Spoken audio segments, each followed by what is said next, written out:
Yusuf Waziri.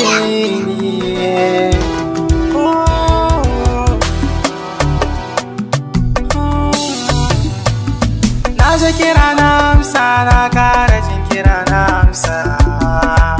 Ki fito in ganki ki daina buya, ki amsa kira.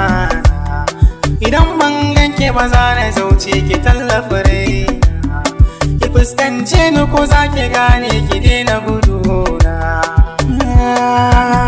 Kin ga san ki ya bar jinina, ya shiga cikin jikina. Roko nake ki amsa kirana, fita a cikin kunci. In kika bar ni zan haukace, in kika bar ni zan lalace. A cikin mafarki na kama da sanki, ina sanki babu kwatanci. Ki bayyana fuskar ki dan Allah, to ki bayyana siffar ki dan Allah. So ki bayyana siffar ki dan Allah, to ki bayyana fuskar ki dan Allah.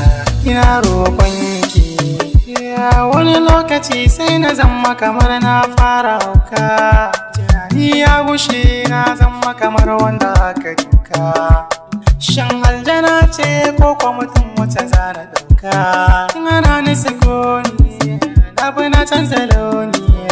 Ki taho gare ni, ki yi mun bayani, wanda zai sa hankali na ya kwanta sam inda na tsoro. Safara na ina tunani, shin waya zan yi ni? Na kasan gane shin aljana ce ko kuma mutum ki ji ni. Soyayya ce ta saka ni kullum cikin tunani. Ya zan yi gane hankali na ya tafi zo ki jani. Mafarki na shaida kina da kyan kamanni. Ki taho gare na duniyar nan inda babu ke babu ni. Kyakkyawa ce kina da launi, wannan shi ya jani. Ya saka ni na haukace, tunani na ya birkice. A duniya in zana raye kawai a bani ki. A duniya in zana raye kawai a bani ki. A duniya in zana raye kawai a bani ki.